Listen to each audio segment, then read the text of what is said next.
Dulu. Ini di anu. Suaranya nggak ada. Ya. Nggak ada suaranya masa?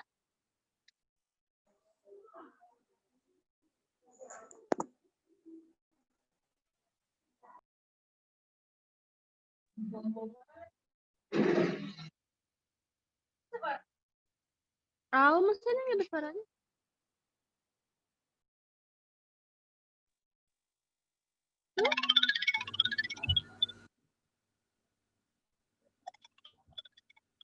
Enggak di sekolah. Di Pak Ilyas di mood. remote. Belum mulai, Neng, belum. Kalau udah 50 ya.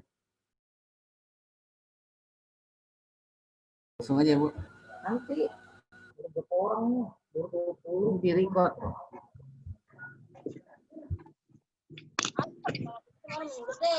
Soalnya 1.000 aneh.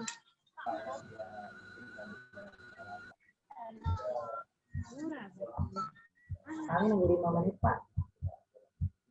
Soalnya habis ini ada lagi. Oh.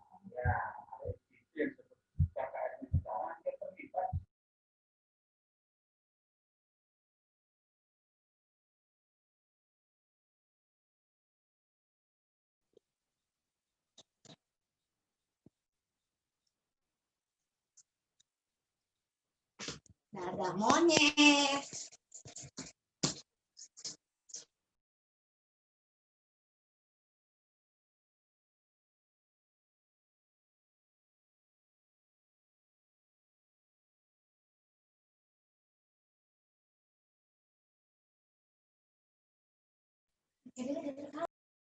Kau kami ya.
Aku makan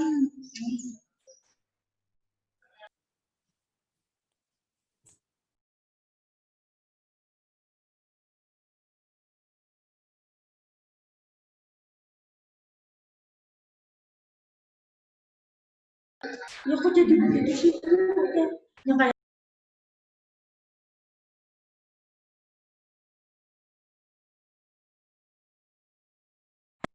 ya kok jadi begitu gimana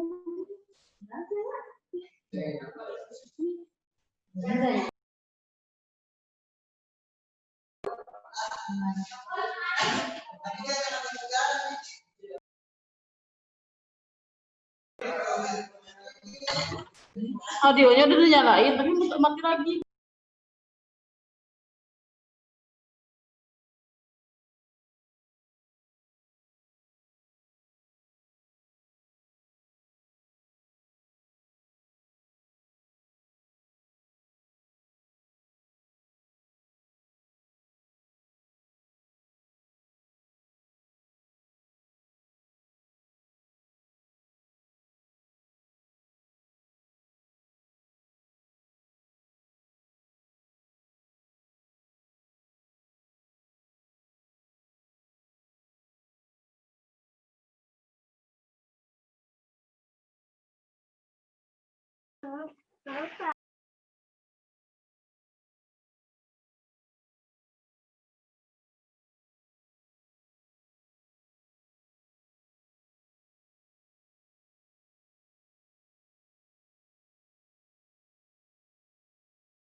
Assalamualaikum warahmatullahi wabarakatuh.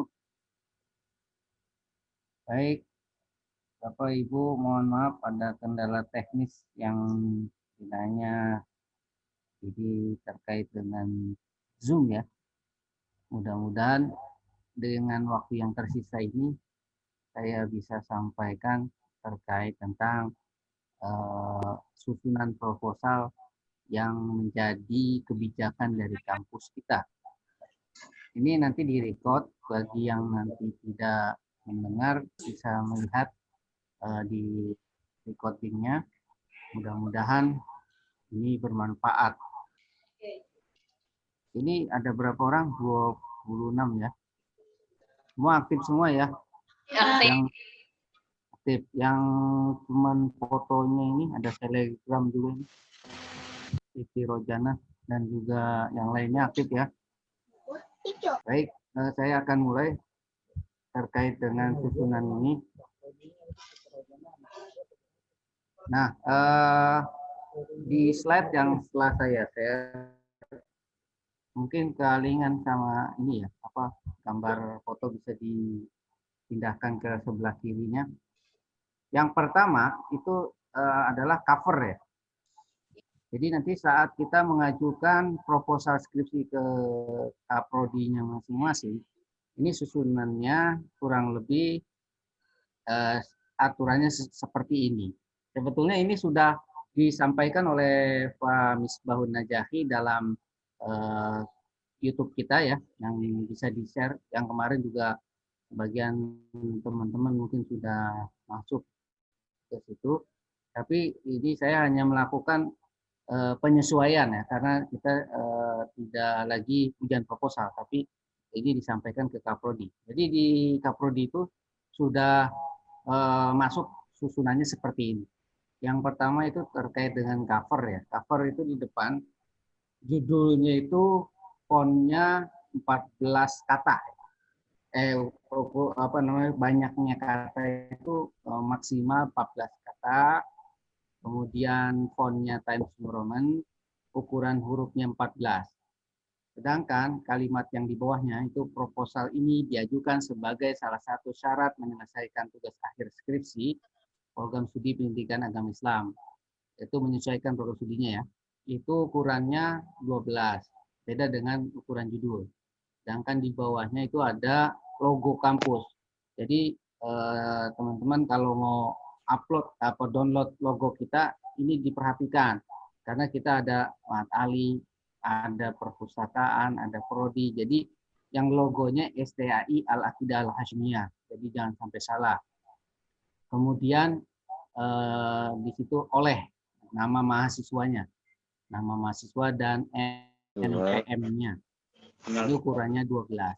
Dan bagian terakhir di cover itu ada nama program studi pendidikan Islam Jakarta tahun 2021 Masehi _1442 Hijriah. Ukuran fontnya 12, bentuk fontnya Times New Roman.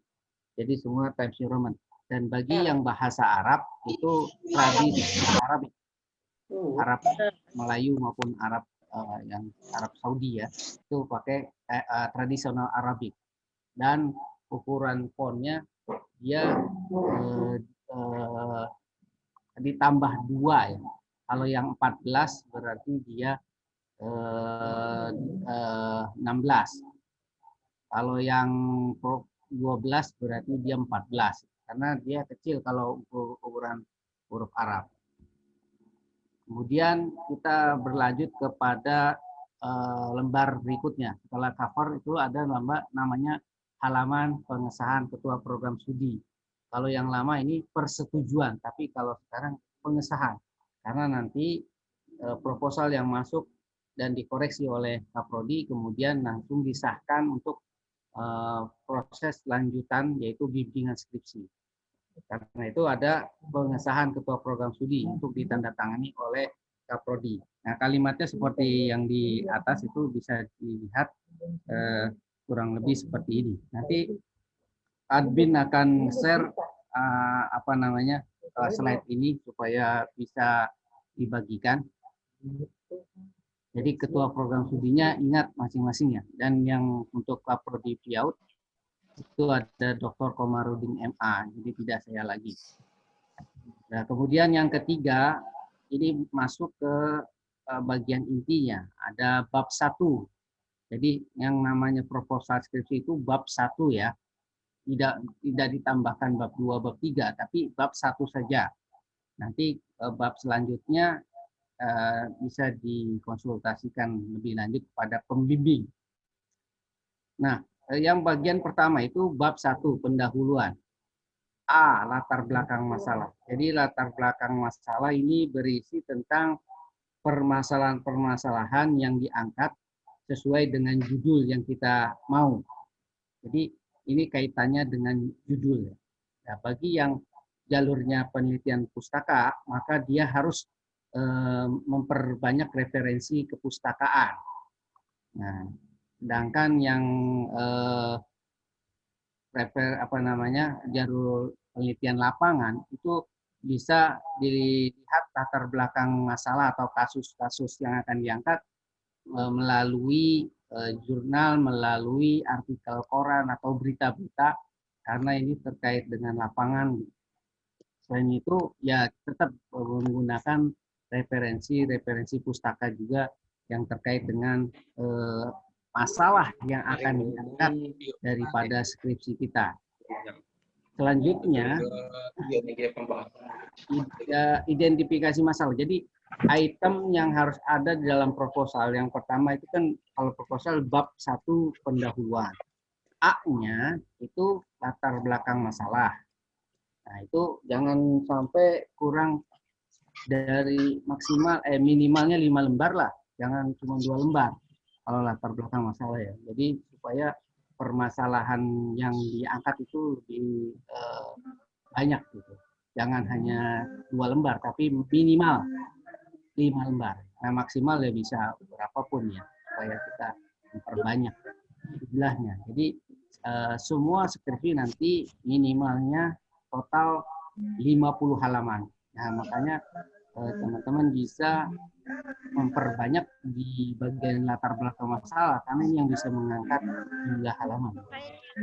Nah, kemudian yang B itu identifikasi masalah. Jadi kalau identifikasi maksudnya mengidentifikasi. Ada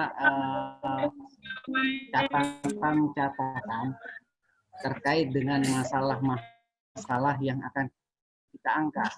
Nah, seumpama ini saya contohkan di sini kita ingin mengangkat kajian pendidikan Islam di dalam surat An-Nahl. Nah, itu identifikasinya, tanda-tanda yang akan kita keluarkan dalam kasus itu diantaranya A, metode pembelajaran yang ada dibahas di dalam ayat tersebut.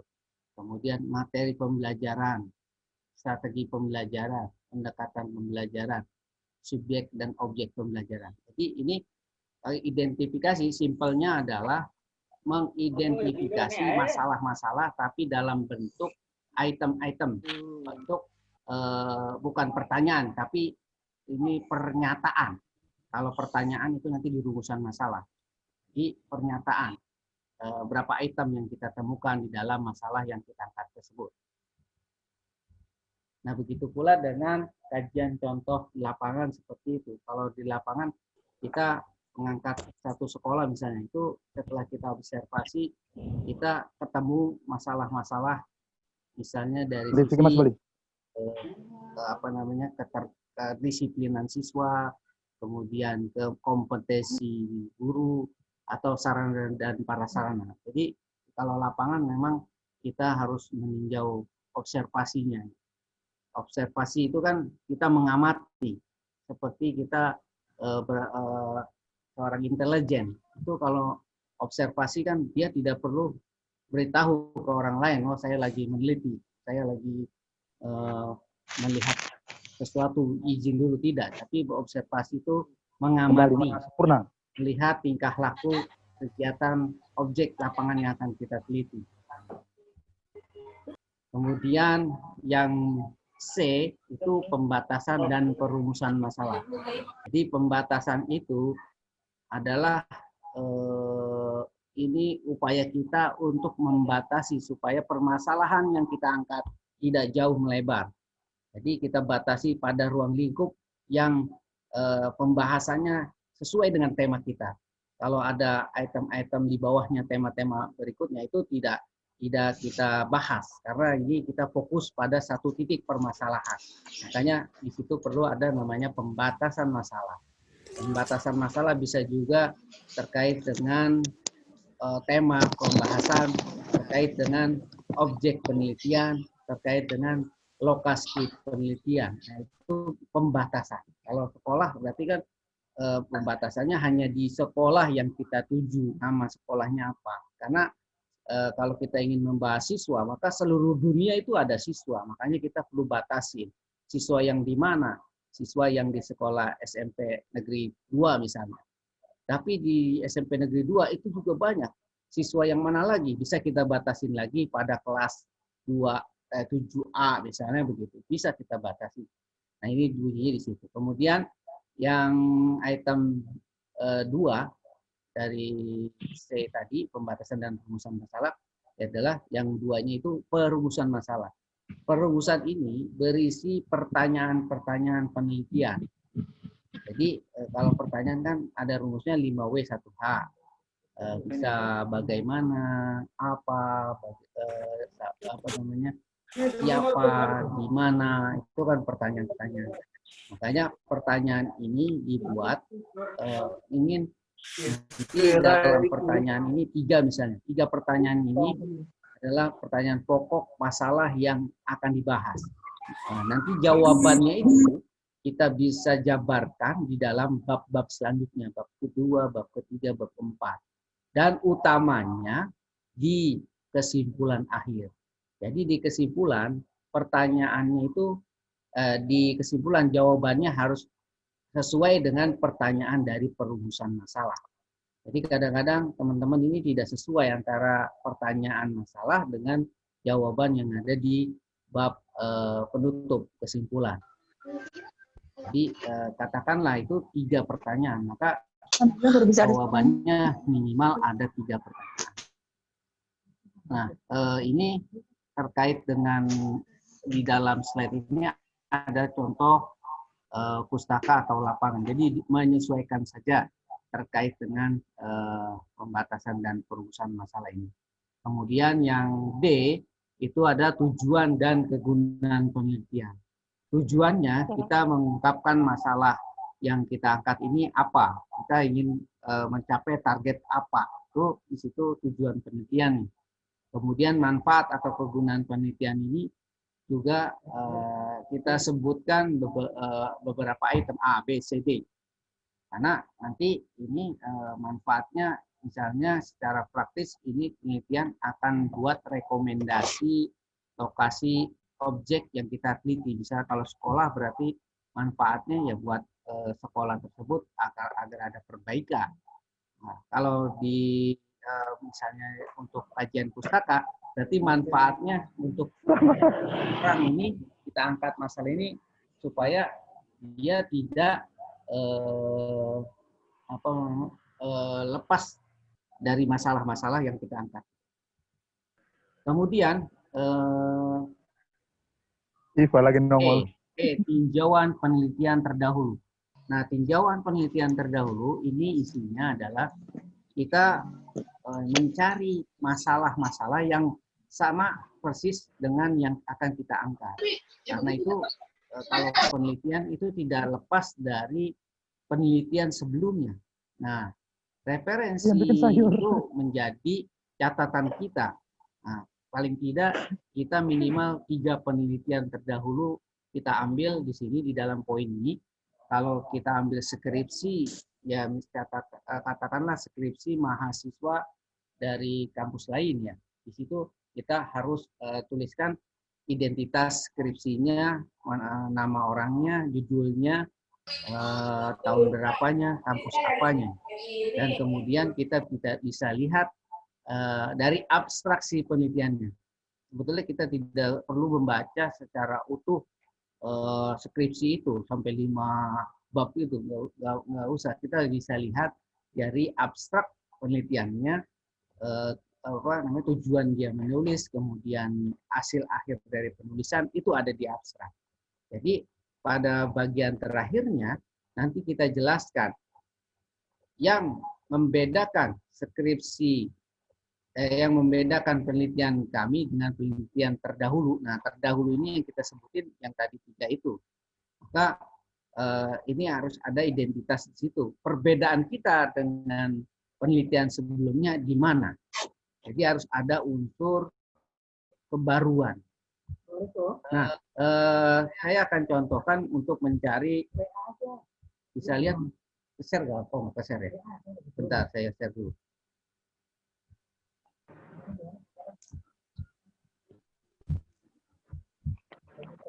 Nah, ini misalnya belum muncul ya.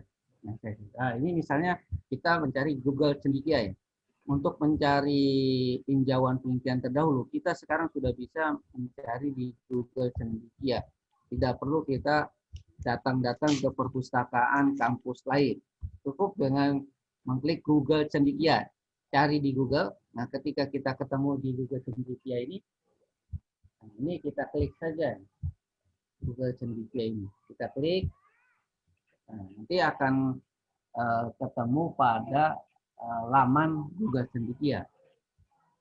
Nah, seperti ini Google Cendekia. Beda dengan Google biasa. Kalau Google Cendekia itu akan masuk pada artikel-artikel seperti skripsi, tesis, disertasi, atau artikel jurnal. Kalau di Google biasa kan kita ketemu gambar, ketemu web, ketemu blog gitu ya. Kalau ini khusus. Misalnya kita ingin mengangkat hukum nikah menurut hukum positif. Nah, ini saya contohkan kayak gini. Bisa dilihat ya. Nanti kita ketemu hasilnya. Nah, di sini banyak tuh. Status anak luar nikah menurut hukum positif dan hukum pasca keluarnya hukum putusan MK. Nah, teman-teman bisa mengambil salah satu dari hasil temuan di Google Scholar ini yang kira-kira mendekati dengan penelitian yang akan kita bahas. Nah, di sebelah kanannya ada kalimat PDF IAIN Curup misalnya. PDF Yudarta Acit, PDF Properties 5 Aceh. Nah, ini kalau ada kata PDF-nya, ini kita bisa download. Nah, contoh ya, saya contohkan. Nah, ini kan ada tanda panah di kanan atas nih, sesuai dengan yang saya lihat nih. Ini ada hasilnya, nggak kelihatan. Nah, ini kalau sudah ada hasilnya, ini seperti skripsi utuh ini. Jadi zaman sekarang nggak gampang sekali ini kita melihat skripsi. Tapi tolong teman-teman jangan mengambil skripsi orang kemudian diganti menjadi skripsi kita dengan memindahkan tempat lokasinya saja. Ini akan kelacak karena sekarang sudah ada mesin pelacak Turnitin. Selain nanti semua akan masuk juga ke Google Scholar ya. Jadi ini maksudnya untuk melihat penelitian mereka saja, cara meneliti mereka, metode penelitian mereka, ini kita melihat dari sini. Jadi ini sudah bisa menjadi referensi skripsi kita. Kalau ini kan yang ini adalah jurnal nih, Istinbat Jurnal Hukum Islam. Jadi ada juga kalau skripsi biasanya dia disebutkan skripsi mahasiswa Misalnya di sini, oh ini ada nih. Octavia 2011 repositori Syekh Nurjati ini punya EIN Syekh Nurjati. Ini contoh untuk Google Scholar. Jadi untuk melihat tinjauan pustaka kita cukup lihat Google Scholar, dan satu lagi kalau kita mau ke jurnal, saya contohkan lagi ada namanya Garuda Ristek Brain. Nah, tadi Google Cendikia ya. Garuda Ristek Brain. Nah, Garuda Ristek Brain.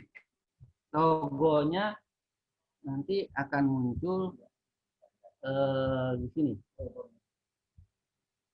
Garuda Garba Rujukan Digital. Nah, ini khusus untuk pencarian artikel jurnal. Nah, seperti ini.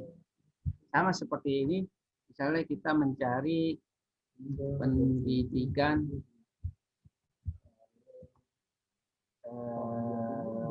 multikultural. Kita enter. Nah, ini sama seperti tadi pencariannya, cuma ini khusus untuk jurnal. Kalau tadi itu tulisan tesis, disertasi, skripsi ya. Ini bisa kita klik misalnya di sini. Nah, ini bisa kita download juga. Bagaimana cara klik downloadnya? Nah, di sini di bagian kanannya ada namanya download original. Coba kita klik ya. Nanti akan disampaikan kita kepada laman berikutnya. Oh, bentar. Kalau enggak di original source, itu kita akan ketemu pada halaman. Nah, ini kita ditunjukkan kepada alamat website daripada jurnal yang tadi kita klik. Sabilir Rasyad, Jurnal Pendidikan dan Ilmu Kependidikan. Tadi kan kita cari pendidikan multikultural. Ini ada kan, sudah muncul tuh. Kok enggak dorong. Nah, itu udah ya. Nah, di sini kita ketika ingin mau download semua tulisan ini, ada namanya di sini PDF text, full text-nya. Kita klik saja di bagian ini, maka akan disampaikan pada download halaman. Nah, ketika ini memang langkahnya agak panjang nih, tidak seperti tadi Google Scholar. Nah, di sini download this PDF file. Ini di download. Nah, ini akan muncul nanti di halaman download kita. Ya. Jadi untuk tinjauan penelitian terdahulu ada dua cara yang bisa kita lakukan, yaitu melalui Google Scholar atau Google Cendikia dan juga Garuda Ristek Brain. Sebetulnya ada cara lain ya, cuman saya ingin cari simpelnya ini biar teman-teman cepat segera melakukan.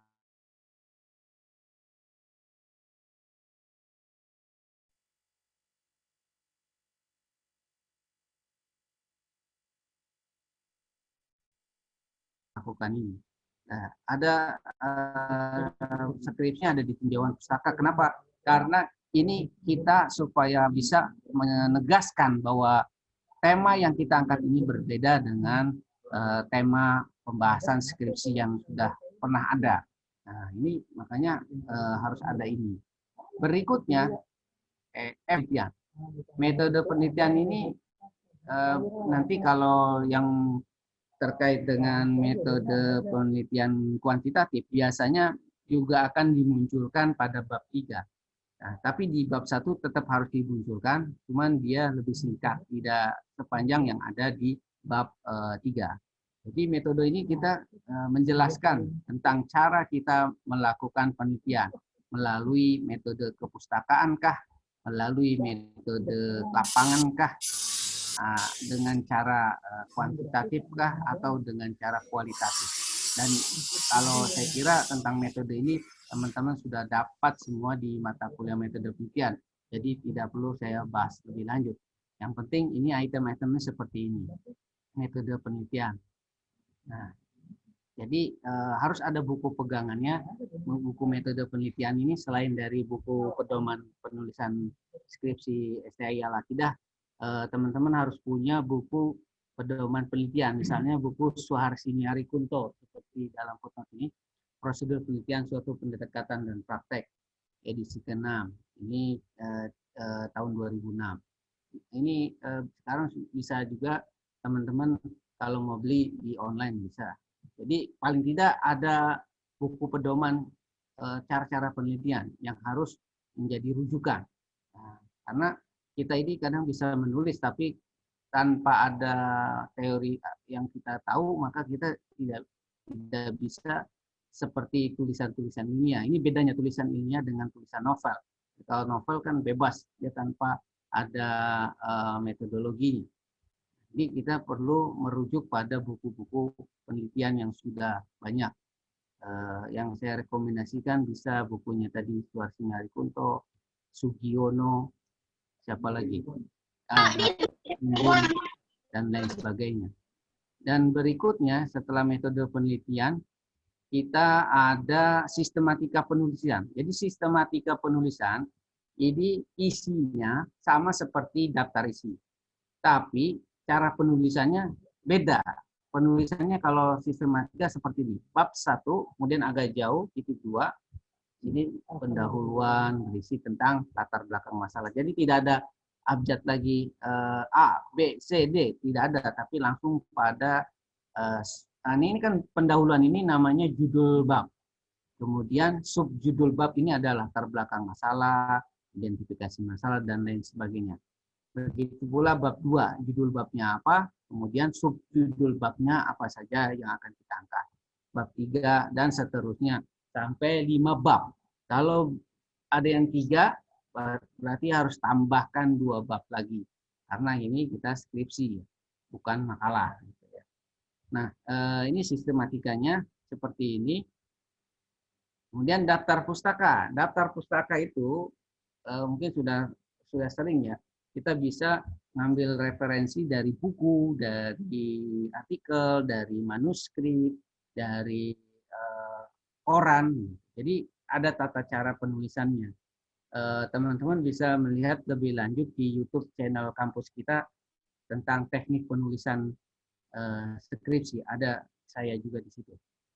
Kemudian sebagai tambahan juga ada tata cara pedoman transliterasi, ada di channel YouTube kita, bisa dilihat teman-teman, dan bisa di-download slide-nya. Jadi kalau transliterasi itu kita tidak asal memindahkan dari huruf Arab ke Latin Indonesia ya, tapi ada tata caranya.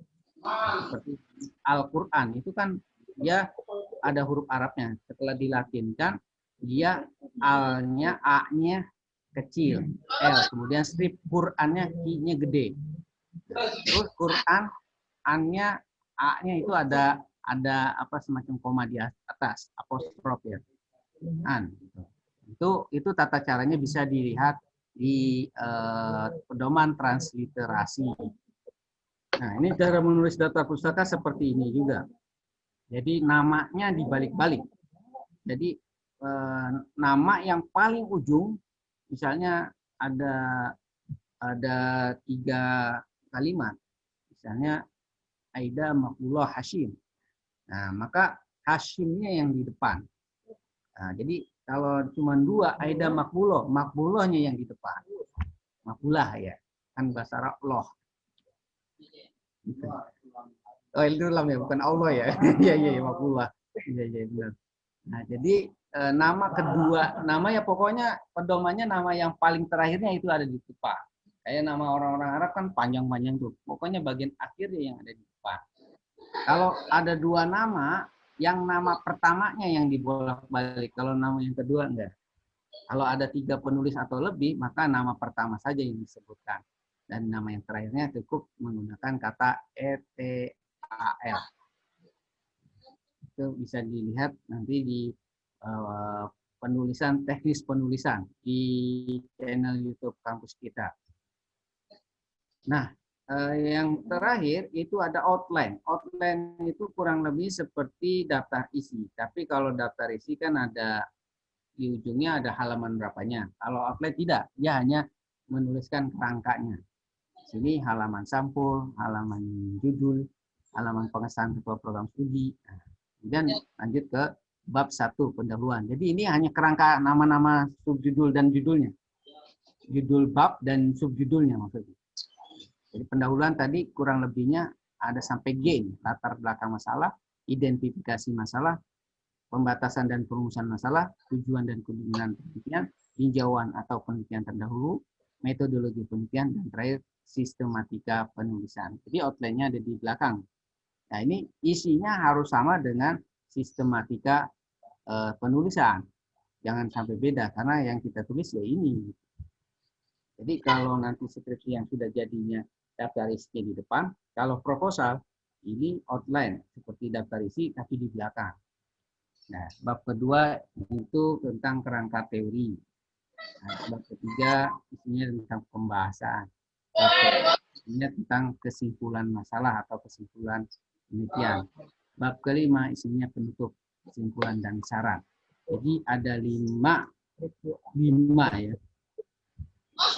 Nanti menyesuaikan lapangan atau pusakanya seperti yang di dalam saya utarakan ini. Mungkin ini secara singkatnya demikian. Apa ada tanya jawab, Pak?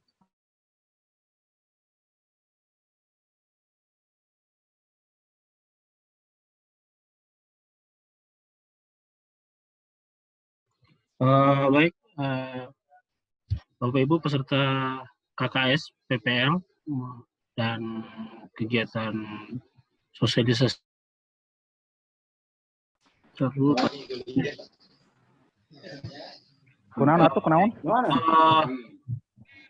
bagi para peserta sosialisasi KKS. Udah paham kamu, Kori? Bagi yang ingin bertanya, alhamdulillah, melalui chat masing-masing. Ini ada sesi pertanyaan enggak ya? Nanti kita bacakan. Tapi Kemadi belum nyampe kan? Kemadi nggak masuk. Ada sesi tanya jawab enggak ya? Itu pertanyaannya ada di chat Pak Ilyas, mungkin bisa ditanggapi. Enggak, sebelum bertanya kita Nanya langsung aja. Pak, sebagai Ketua KKS, kalian persilakan Pak.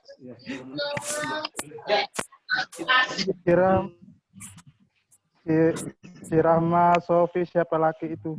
Eksis lagi.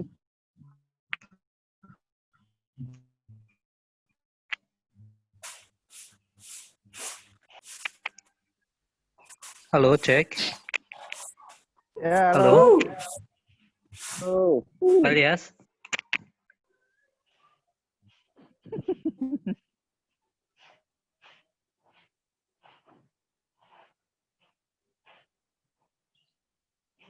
Malah mati. Saya nggak ada suara. Sunyi yang berbunyi. Halo, cek. Pak Ilyas, ada Cek beberapa mic, pertanyaan cek di ya. dalam chat Pak Ilyas. Baik, ada pertanyaan terkait dengan bagaimana kalau skripsinya ini judulnya sama.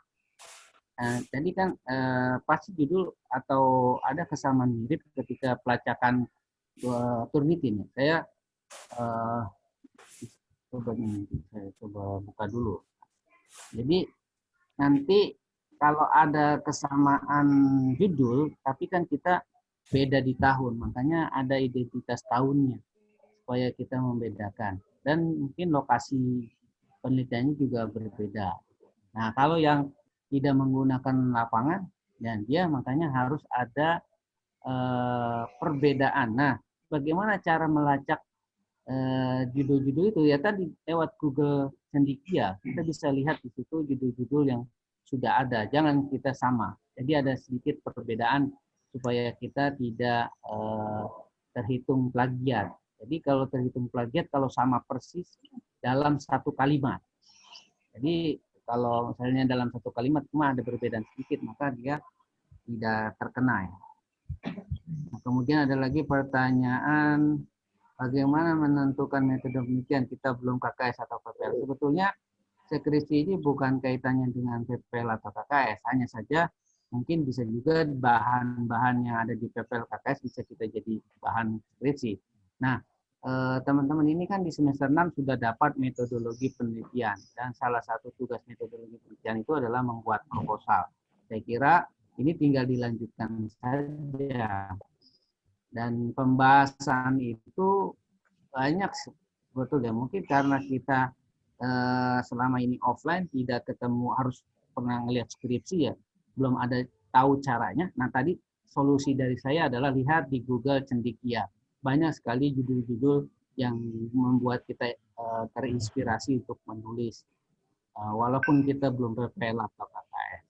Jadi Google Cendekianya dibuka ya.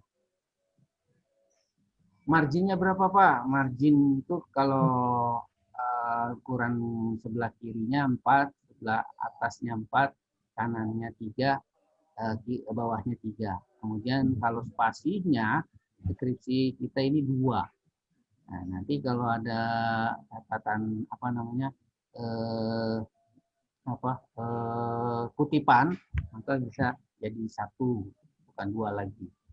Nah, kalau yang bahasa Arab, saya kira jangan 2, karena dia terlalu lebar. Jadi 1 juga cukup kalau yang bahasa Arab.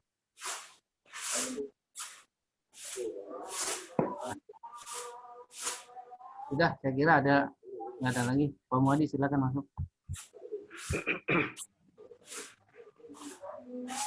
Udah saya sekarang.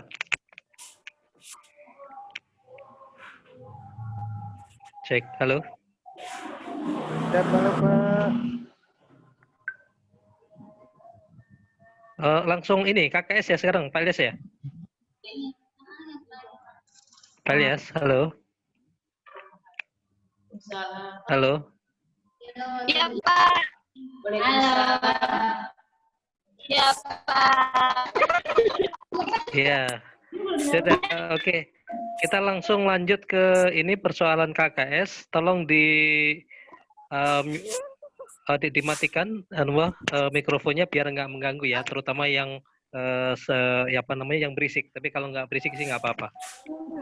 Bismillahirrahmanirrahim. Assalamualaikum warahmatullahi wabarakatuh. Waalaikumsalam. Warahmatullahi wabarakatuh. Oke. Ini saya sampaikan beberapa hal terkait dengan KKS dan PPL. Untuk panduannya saya sudah sampaikan di grup ya. Saya sudah sampaikan di grup, oleh karena itu bisa dibaca. Tapi kalau mau dikeluarkan, di-share silahkan saja. Tadi saya sudah kirim Mas Arkam.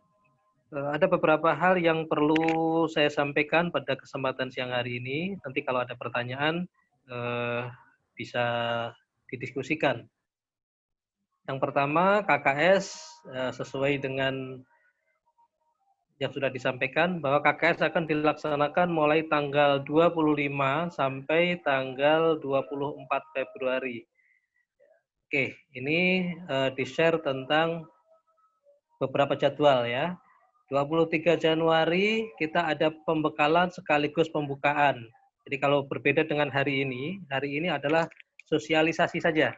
Karena kita temukan beberapa mahasiswa itu belum mendaftar.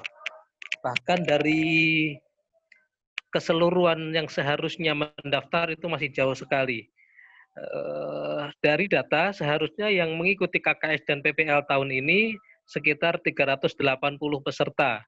Tetapi sampai tadi pagi yang sudah saya share, yang mendaftar baru 177. Jadi masih ada 100 lebih mahasiswa yang belum mendaftar.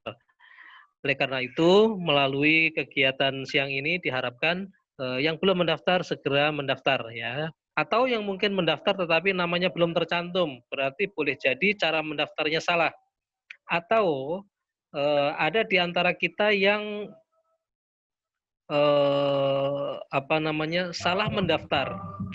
Pendaftaran kita melalui link. Ada yang mendaftar langsung ke kampus. Nah, itu pasti nggak terdaftar di sini. Oke, dilihat di situ tanggal 23 Januari ada pembekalan, ya jadi nanti pembekalan sekaligus pembukaan. Kemudian tanggal 25 Januari sudah langsung pelaksanaan sampai tanggal 24 Februari 2021 itu pelaksanaannya. Kemudian selanjutnya pelaksanaan kegiatan KKS dan PPL dilaksanakan secara bersamaan di lingkungan terdekat dengan mahasiswa. Saudara sekalian, bahwa saat ini pandemi COVID-19 masih berjalan. Untuk mengantisipasi ini, maka KKS dan PPL tahun ini tidak dilaksanakan secara berkelompok. Sebentar ya, di sini azan suaranya mungkin masuk ke mikrofon, jadi saya hentikan sebentar.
Allahu Akbar, Allahu Akbar.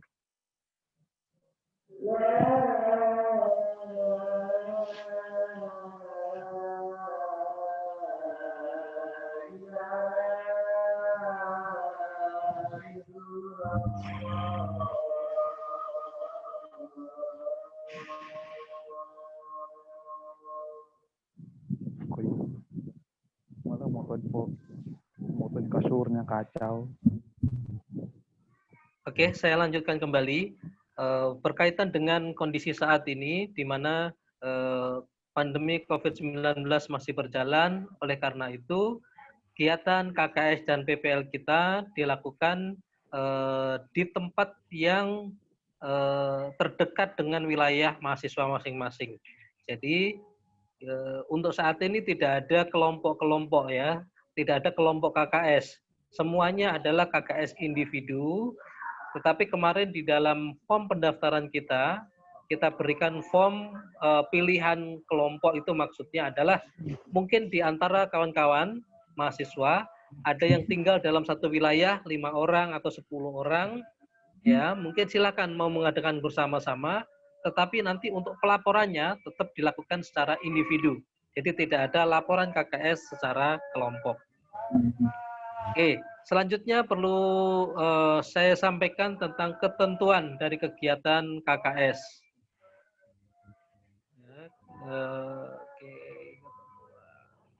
Oke, langsung persyaratan mahasiswa. Ini perlu saya sampaikan di sini agar tidak terjadi kesalahan, bahwa persyaratan mahasiswa minimal adalah semester 7. Jadi telah menempuh mata kuliah 120 SKS. Kemudian mahasiswa yang aktif minimal angkatan 2017, 2016, 2015 atau sebelumnya. Nah, ini yang bisa mengikuti. Kalau 2018, 2019 belum diperkenankan mengikuti, itu masih tahun depan. Kemudian mendapatkan persetujuan dari ketua program studi. Ya, ini khusus jika ada permasalahan-permasalahan, ya permasalahan. Tetapi jika tidak ada masalah yang berarti, bisa langsung mendaftar. Kemudian membayar KKS dan PPL 850.000. Oke. Jadi pembayaran ini sesuai dengan ketentuan yang ada, bahwa KKS 500.000, PPL 350.000. Jadi total membayarnya 850.000, ditransfer ke kampus. Setelah itu mengisi formulir melalui link pendaftaran, ya, bukan daftar langsung ke kampus atau daftar lewat WA. Ya. Daftarnya melalui link.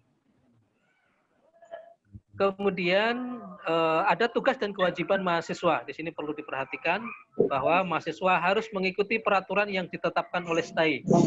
Nanti ada aturan-aturan yang dari STAI Al-Aqidah Al-Hasyimiyah harus diikuti.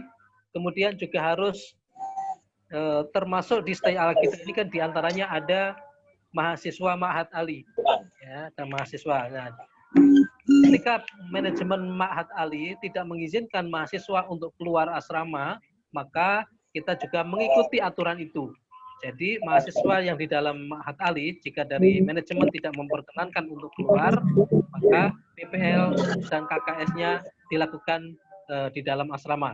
Nanti kegiatan-kegiatan dalam bentuk online. Yang kedua, mematuhi peraturan-peraturan yang ditetapkan oleh lembaga mitra atau wilayah masing-masing. Kita ketahui bahwa pada masing-masing wilayah itu ada aturan, baik yang tertulis maupun tidak tertulis.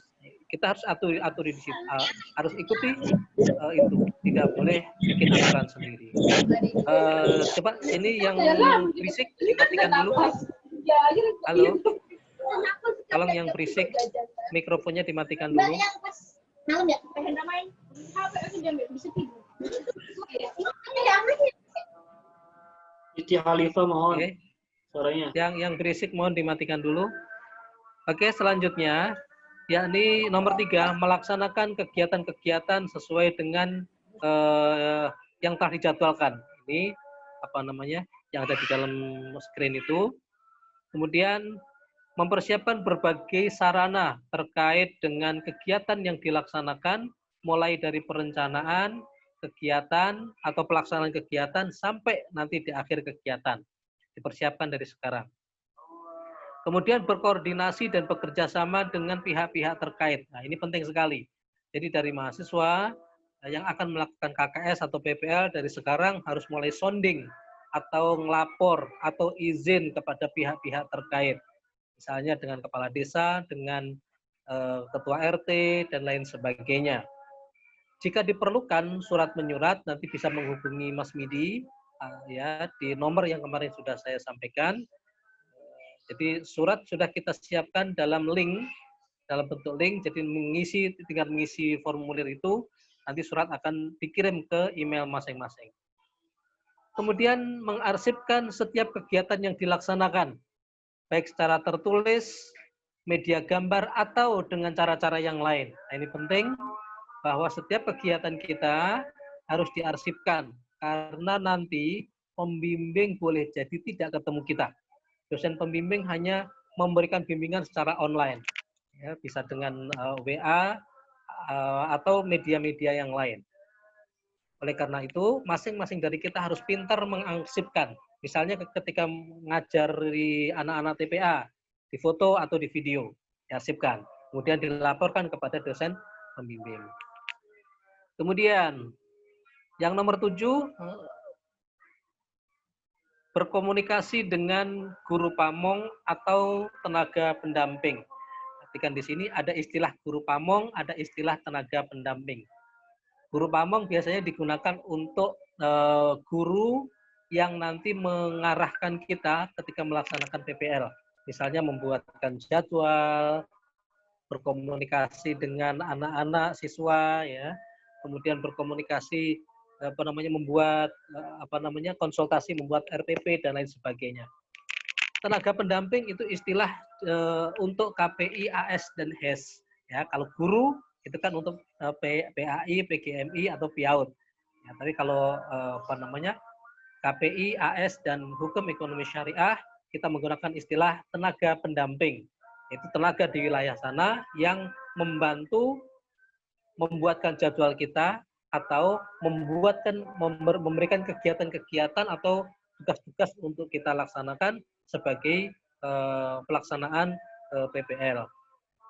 Juga berkomunikasi dengan dosen pembimbing, ya, dengan dosen pembimbing.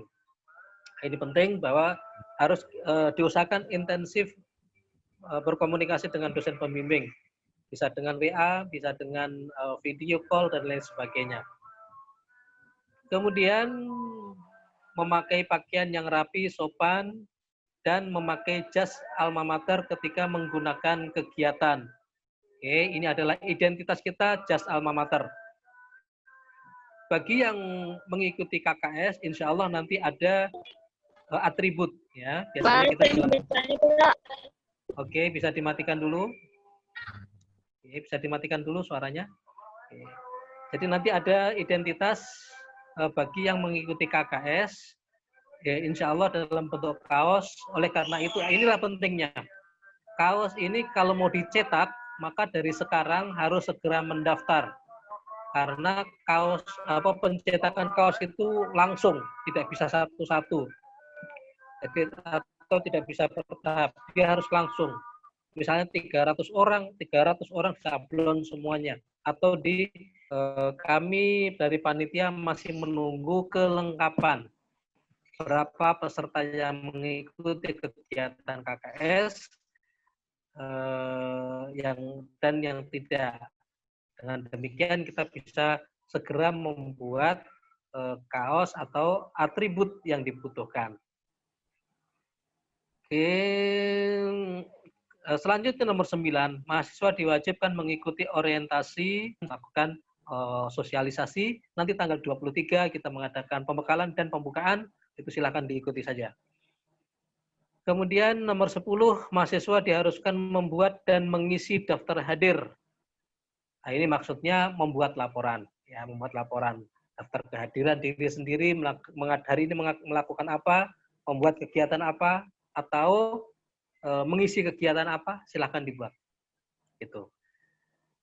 Kemudian nomor 11, melaksanakan berbagai kegiatan sosial dan praktikum lapangan dengan berkoordinasi dengan pihak-pihak yang berkompeten.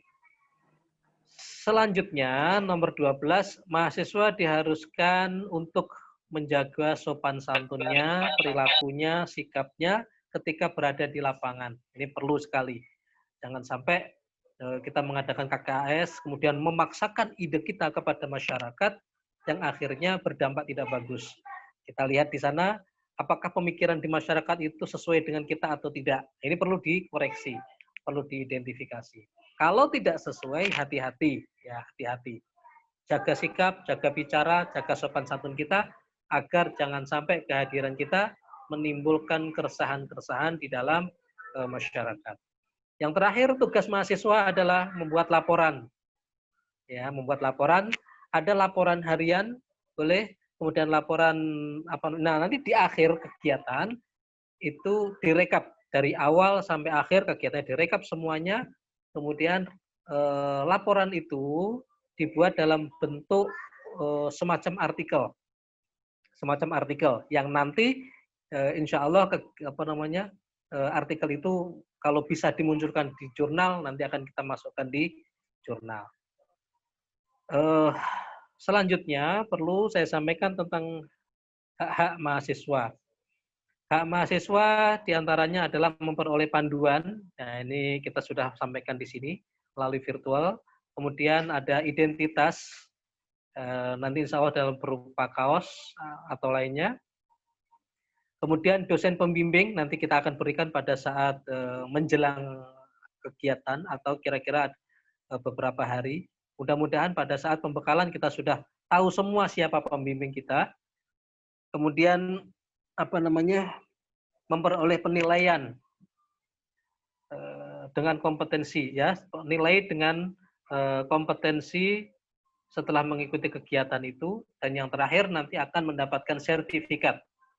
Nah, sertifikat ini salah satu syarat untuk ujian skripsi. Jadi nanti pada saat ujian skripsi itu atau bahkan kadang-kadang kalau sebelumnya adalah pengajuan proposal itu harus dengan ada sertifikat KKS dan PPL. Nah, sekarang mungkin nanti pada saat ujian skripsi harus menyertakan sertifikat KKS dan PPL. Selanjutnya perlu saya sampaikan di sini bahwa KKS dan PPL sekarang bisa dilaksanakan secara kelompok atau mandiri atau individu. Tapi tadi seperti saya sampaikan, esensinya, aslinya kegiatan kita ini adalah kegiatan individu. Semuanya adalah kegiatan individu. Adanya kelompok itu hanya untuk memfasilitasi jika dalam satu wilayah ada beberapa orang di situ yang akan melaksanakan kegiatan. Misalnya saya ada di Bogor. Di tempat saya, di kecamatan saya ada 5 orang. Nah, saya maunya 5 orang ini kerja bareng-bareng deh, nggak apa-apa. Boleh. Maka pengisian proposalnya, pengisian formulirnya diklik yang kelompok. Nah, di situ ditulis kalau kita di situ ada 5 orang, klik 5 orang. Nah, gitu. Jadi untuk agar kelompok itu bisa berjalan. Yang kedua, tujuannya nanti adalah untuk pembagian dosen pembimbing. Kalau dalam satu kelompok diusahakan 1 dosen pembimbing. Nah, ini diantaranya fungsinya perlu ada klik kelompok itu. Namun demikian, walaupun ada kegiatan yang ada daftar kelompok KKS dalam bentuk kelompok, kami juga menganjurkan agar tetap memperhatikan protokol kesehatan. Jangan sampai kita mengadakan kegiatan-kegiatan yang bersifat kolosal, yang bersifat bersamaan, yang menimbulkan kerumunan. Itu jangan sampai, karena itu justru akan menimbulkan masalah. Jadi usahakan kegiatannya kegiatan individu-individu, ya misalnya harus berkelompok, maka terapkan protokol kesehatan. Jaraknya yang betul, tetap menggunakan masker, dan lain sebagainya. Kemudian penentuan lokasi KKS dan PPL bisa diusulkan oleh mahasiswa, ya seperti tadi saya sampaikan. Ketika mengisi proposal, mahasiswa bisa mengusulkan tempat atau lokasinya, tetapi nanti pada saat penetapannya tetap kepada panitia atau pada pimpinan Al-Aqidah, karena nanti kita akan meninjau jangan sampai dalam satu wilayah terlalu banyak. Misalnya satu wilayah ada 20 orang, lalu 20 orang mengadakan kegiatan.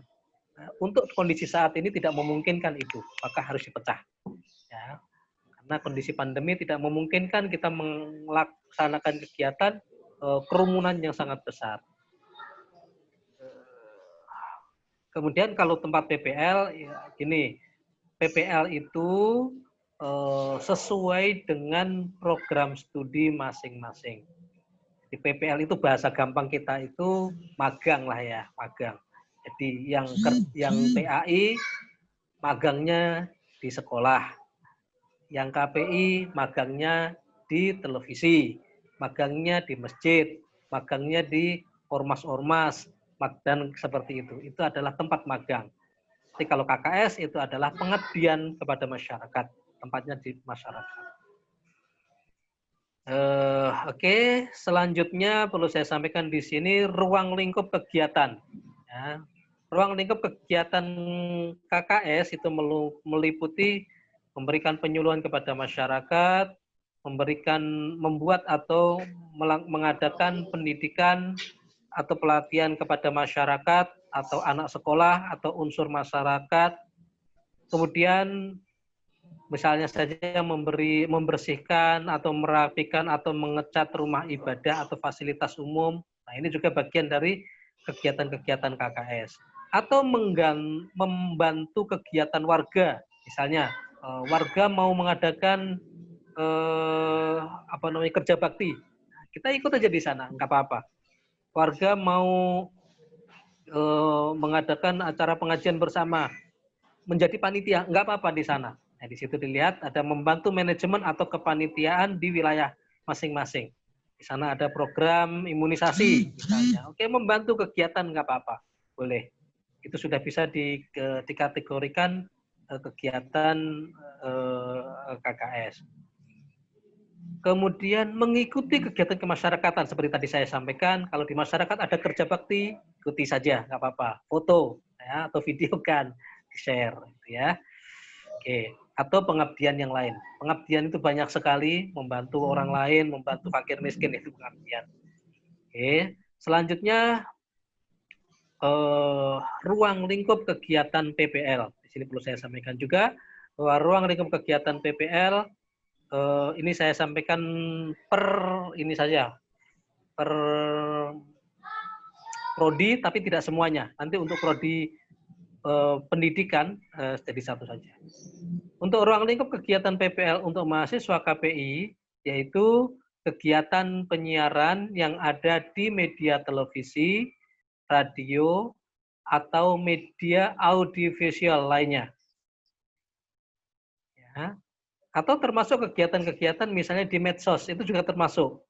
Yaitu di KPI. Misalnya kita menyoroti tentang bagaimana fenomena dakwah di YouTube. Nah, ini bisa dimasukkan di media sosial, itu bisa.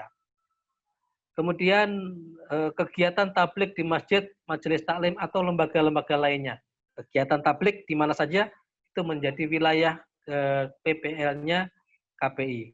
Membantu berbagai kegiatan terkait penyiaran dan administrasi penyiaran, boleh.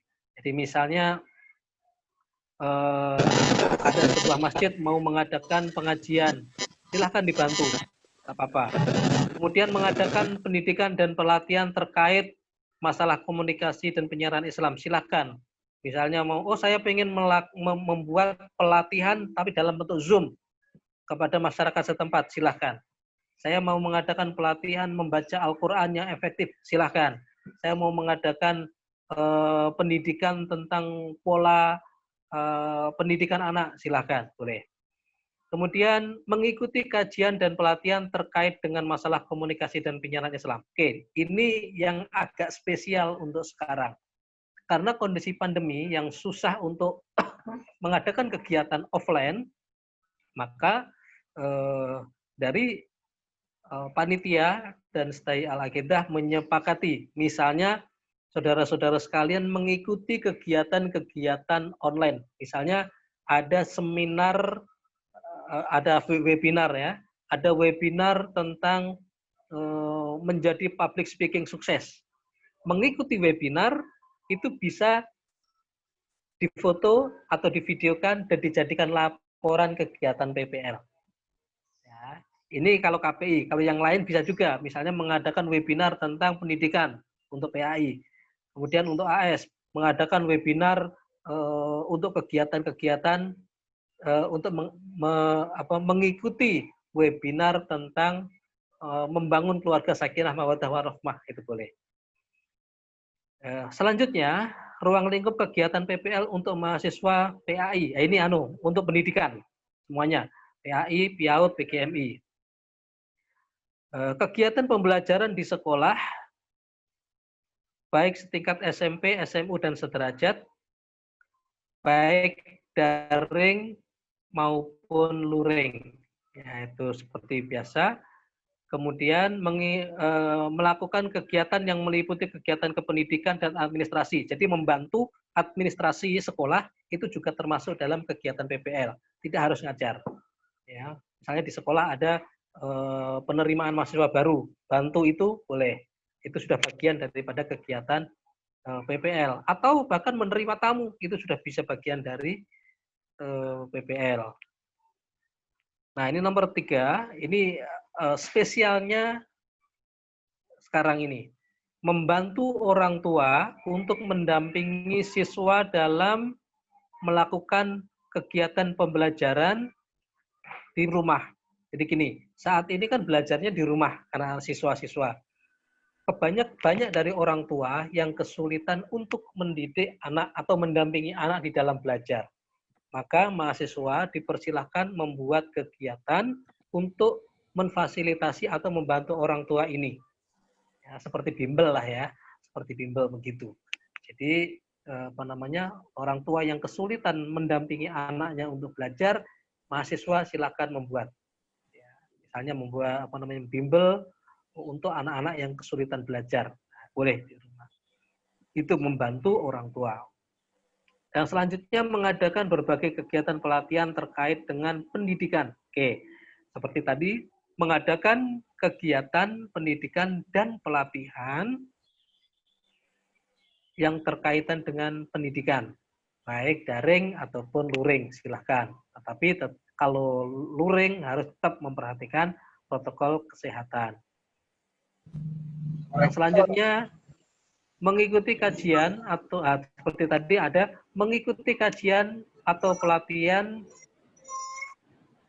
yang berkaitan dengan pendidikan, baik daring maupun luring. Jadi ada seminar pendidikan, silakan ikut.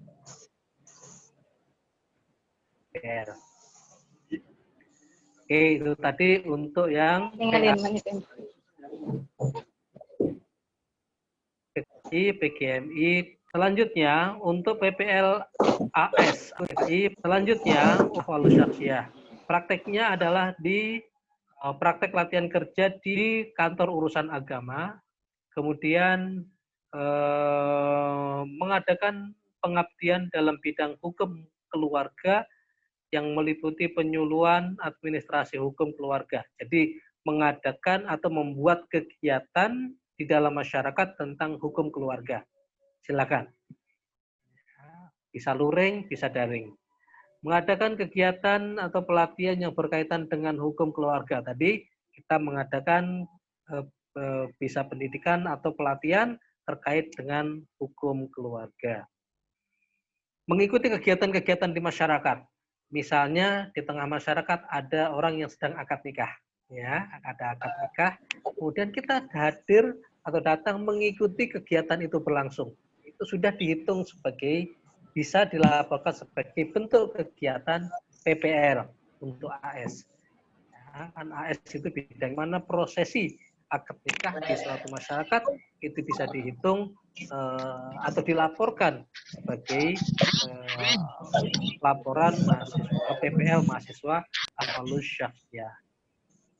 Atau mengikuti kajian tadi seperti saya sampaikan, mengikuti kajian atau pelatihan yang berkaitan dengan hukum keluarga baik secara daring maupun luring. Selanjutnya itu tadi untuk evaluasi syakhsiyah. Yang terakhir untuk mahasiswa HES hukum ekonomi syariah hampir sama dengan syariah hampir sama dengan AS. Lanjutnya apa namanya core keilmuannya adalah mahasiswa syariah syariah. Biar nggak terlalu panjang, saya singkat saja. Kemudian perlu saya sampaikan di sini, mahasiswa diwajibkan membuat laporan kepada dosen pembimbing terkait dengan kegiatan-kegiatan PPS KKS maupun PPL. Laporan dibuat secara individu oleh masing-masing mahasiswa berdasarkan kegiatan yang telah dilakukan. Jadi walaupun kegiatan itu dilakukan kelompok atau dengan kawan-kawan peserta KKS yang lain, tetapi bentuk pelaporannya tetap bersifat individu. Adapun mekanisme pelaporan bisa disampaikan dengan beberapa media, ya ini alternatif karena saat ini kita sangat sulit untuk membuat kegiatan yang ideal, maka bentuk pelaporannya kita juga sangat fleksibel. Ya, kita bisa menyampaikan laporan bisa dalam bentuk foto atau video, kemudian bisa melalui chat dan sejenisnya, chat WA, kemudian atau SMS atau lainnya. Kemudian bisa video call, bisa voice call,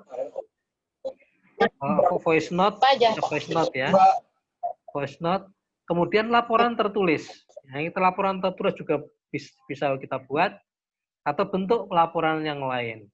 Perlu diperhatikan di sini bahwa di akhir KKS dan PPL nanti masing-masing peserta membuat laporan ya atau merangkum dari awal sampai akhir ya. Kemudian dengan bimbingan dosen pembimbing laporan ini dikemas dalam bentuk artikel ya, artikel. Mudah-mudahan nanti bisa dimasukkan dalam jurnal atau proceeding. Dalam panduan juga saya sudah sampaikan di situ laporan akhir disusun dengan sistematika. Berarti kan ada judul, abstrak, ada pendahuluan, ada metode penelitian, ada hasil pembahasan, dan seterusnya. Nah, ini sebenarnya hampir sama dengan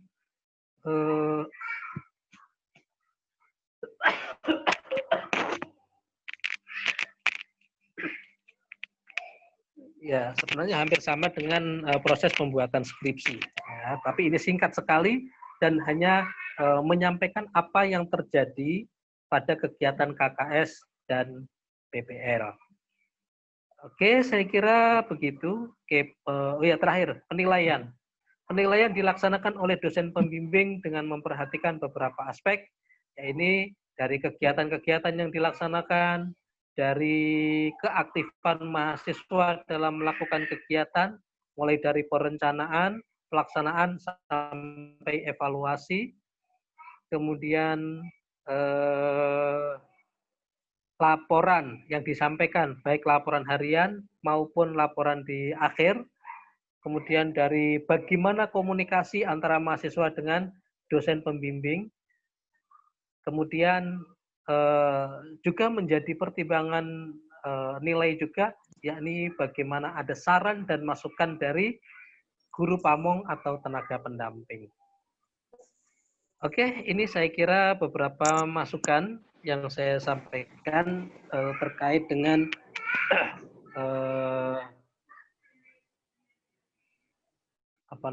terkait dengan KKS dan PPL.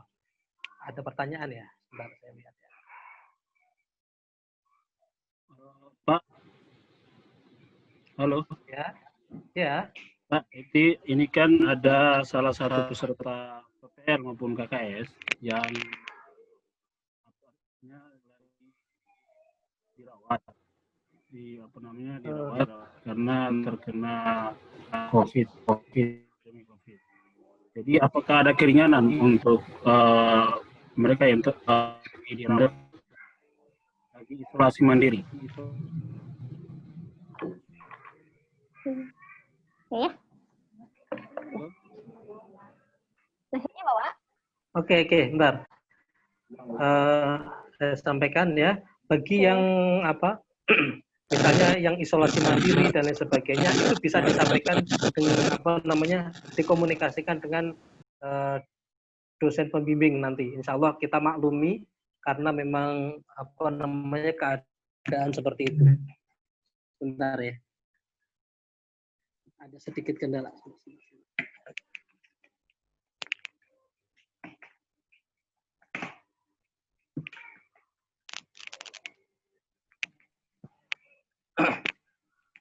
Ya, saya lanjutkan. Insya Allah kita bisa berikan keringanan. KKS dan PPL tetap dilaksanakan, namun dengan kondisi yang ada, gitu ya. Dengan memperhatikan kondisi yang ada. Misalnya, kalau dia membantu saudaranya, misalnya ngangkat barang, itu sudah bisa dihitung sebagai bentuk kegiatan KKS. Jadi tidak harus kegiatan-kegiatan yang besar, ya, karena kondisi begitu. Tapi yang terpenting adalah komunikasi harus berjalan antara mahasiswa dengan dosen pembimbing, karena di situ penting sekali. Di prinsipnya kita membolehkan mahasiswa jika dia memang misalnya terkena banjir, aduh saya aja kesulitan bagaimana saya mau memberikan atau mengabdi kepada orang lain. Kita memberikan hiburan kepada keluarga, itu sudah bagian daripada KKS kita. Oke, yang isolasi mandiri, oke boleh juga. Jadi isolasi mandiri, di situ kalau bisa, tadi kan ada beberapa kegiatan online, daring, bisa diikuti di situ, silakan. Jadi misalnya kalau isolasi mandiri kan kita bisa main WA ya. Jadi ikuti saja kegiatan-kegiatan yang terkait dengan prodinya. Misalnya cari seminar tentang, misalnya orang pendidikan, seminar tentang bagaimana pendidikan yang efektif. Oke, ikuti kegiatan ya yang daring itu, ikuti kegiatan, foto, kirimkan sebagai bentuk kegiatan PPL kita. Saya kira. Kemudian bagaimana yang terlanjur mengisi apakah? Bagaimana yang terlanjur mengisi kelompok, apakah bisa mengisi? Ya, silahkan saja, boleh. Tetapi dikomunikasikan dengan panitia. Karena nanti nah ini yang sudah terlanjur mengisi kelompok, apakah bisa beralih ke individu? Bisa. Tetapi apakah ini pindahnya jauh atau tidak? Kalau pindahnya jauh, ya otomatis nanti kan akan dipecah. Karena ini nanti dosen pembimbingnya kemungkinan juga akan berbeda. Ya. Nah, biasanya kalau satu kelompok nanti diusahakan dosen pembimbingnya adalah satu orang. Itu diantaranya mengapa kita perlu data tentang dosen pembimbing, sistem kelompok dalam KKS ini. Jika sudah mengisi mandiri, bisakah kerjanya kelompok dengan yang lain atau oke, boleh saja, silakan. Ya, silakan. Tetapi yang terpenting adalah komunikasi terakhir diperlukan di sini. Bagaimana jika alma maternya tertinggal di asrama, sedangkan saya di kampung halaman? Apakah masih wajib menggunakan alma mater? Ya, kalau memang tidak ada, maka perlu ada identitas lain. Silakan dibuat bagaimana, ya misalnya buat ditulis background misalnya ya, kecil saja, kegiatan KKS, apa-apa. Atau dilaporkan saja bahwa ini kegiatan KKS saya, nah gitu saja. Jadi kalau memang tidak memungkinkan ya tentu kita tidak bisa memaksakan itu, ya, karena itu tidak disengaja. KKS dan PPL beda lokasi atau beda tempat boleh, ya. KKS dan PPL beda lokasi, memang harusnya beda lokasi, ya, seharusnya beda lokasi antara KKS dengan PPL, ya, seharusnya berbeda. KKS itu di masyarakat, PPL itu di wilayah, di tempat sesuai dengan program studinya, ya, itu beda, seharusnya berbeda. Tetapi bagi yang mau menyamakan silahkan saja, tetapi tetap harus memperhatikan program studinya. Jangan sampai misalnya anak-anak PAI lalu PPL-nya di masjid, nyapu masjid, ya itu nggak masuk. Ya nggak masuk, terlalu jauh. Jadi harus disesuaikan. Untuk anak PAI tentu bentuk PPL-nya adalah kegiatan-kegiatan yang bersentuhan dengan pendidikan atau ada kaitannya dengan pendidikan. Jangan terlalu jauh. Ya.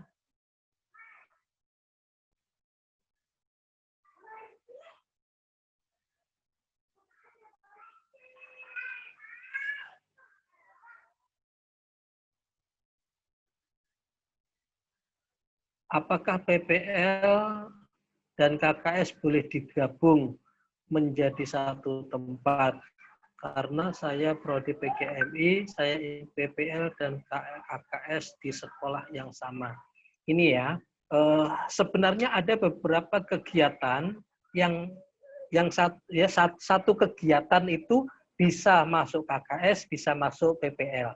Ya, dulu pada saat normal tidak ada pandemi. Waktu melakukan KKS itu biasanya kegiatan-kegiatannya juga berdekatan dengan kegiatan PPL. Misalnya kegiatan KKS ngajar di TPA, ya, ngajar di sekolah, ya, ngajar anak-anak sekolah. Ngajar anak-anak sekolah untuk saat ini bisa dimasukkan laporan kegiatan PPL, ya, karena dia ngajarin anak-anak sekolah dan itu bidang pendidikan. Tetapi karena kegiatannya di masyarakat, maka dimasukkan dalam kegiatan KKS. Itu dulu. Nah sekarang kegiatan membantu anak-anak di rumah, ya, atau di masyarakat itu sudah bisa dikategorikan sebagai bentuk kegiatan KKS dan PPL. Itu silakan. Oke, laporan setiap hari atau setiap kegiatan. Lebih baik setiap kegiatan dilaporkan supaya tidak lupa. Tetapi nanti di akhir masing tetap harus merangkum. Di akhir harus merangkum karena justru dari situ kadang-kadang kalau setiap hari melaporkan ke dosen pembimbing harus dilihat saja, oh ya sudah melakukan kegiatan gitu ya. Tapi biasanya dosen pembimbing capek juga kalau tiap hari harus ngerangkum terlalu banyak. Gitu ya. Jadi nanti di akhirnya tetap harus merangkum dari kegiatan-kegiatannya dari awal sampai akhir. Berapa minimal anak untuk kita bantu? Tidak ada aturan. Satu sudah bisa sudah bisa dianggap sebagai membantu anak. Karena kondisi COVID ini kita banyak kegiatan yang harus kita fleksibel. Satu orang membantu satu orang sudah dianggap sebagai membantu satu anak belajar. Apakah boleh anak? Boleh, ya. Apakah boleh anak atau ponakan sendiri? Boleh. Ya. Berarti nanti ada 2 laporan akhir, laporan KKS dan laporan PPL. Ya, betul. Jadi laporannya ada 2, laporan KKS dan laporan PPL, dan itu bentuknya memang beda. Ya, kalau laporan KKS itu adalah kegiatan laporan kepada masyarakat, tetapi kalau PPL itu berkaitan dengan program studinya masing-masing.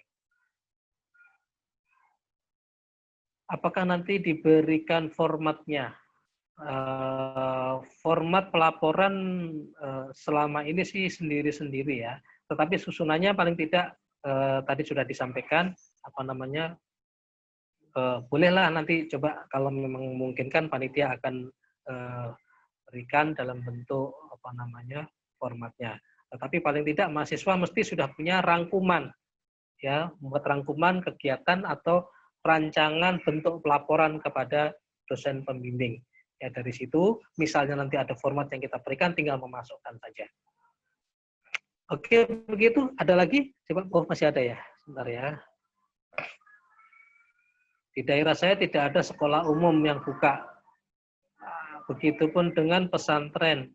Walaupun sebagian ada yang buka, tetapi tidak bisa menerima kegiatan PLSI karena kan belum berani. Oke. Ya, seperti tadi saya sampaikan, memang saat ini banyak masyarakat yang belum bisa menerima kehadiran orang luar. Oleh karena itu, kita jangan memaksakan PPL di luar wilayah kita. PPL di tempat kita saja sendiri, di rumah kita sendiri. Ya. Itu KKS di tempat kita sendiri, dengan melibatkan masyarakat yang ada di sekeliling kita. Ya, misalnya membuat bimbel, oke, tadinya anak-anak di sekeliling kita kan kesulitan belajar. Orang tuanya sulit memberikan, mengajari anaknya. Ya, adakan kegiatan di rumah kita. Libatkan anak-anak untuk tetangga-tetangga kita yang mungkin anaknya kesulitan untuk belajar. Nah, itu kita ini. Atau yang misalnya KPI, ya ada kan misalnya kegiatan online misalnya. Buat undangan kepada masyarakat, hari ini ada pengajian daring. Judulnya ini, yang ngisi siapa? Saya. Nah, gitu. Nggak apa-apa, boleh. Jadi kegiatan-kegiatannya di tempat kita sendiri saja. Jangan datang ke wilayah yang baru. Karena saat ini pandemi, banyak masyarakat yang sulit menerima. Kalau KKS di tempat pesantren saya, oke. Coba nanti dikomunikasikan dengan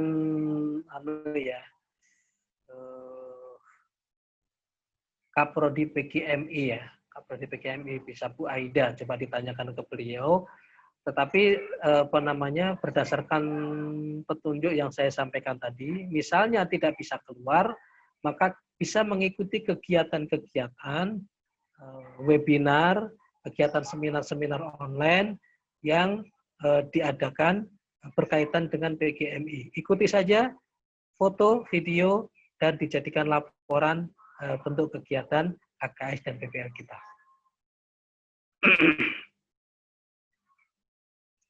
Misalnya KKS dan PPL-nya online. Apa kita juga harus minta izin ke wilayah kita atau bagaimana Pak? Saya kurang paham. Yes.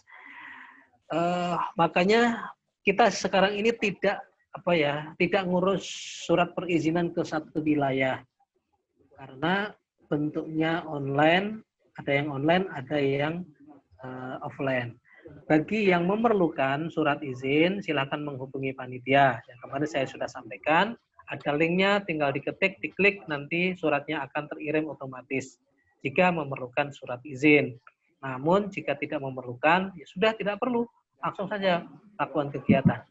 Penting setiap kegiatan yang ada langsung dilaporkan kepada dosen pembimbing masing-masing.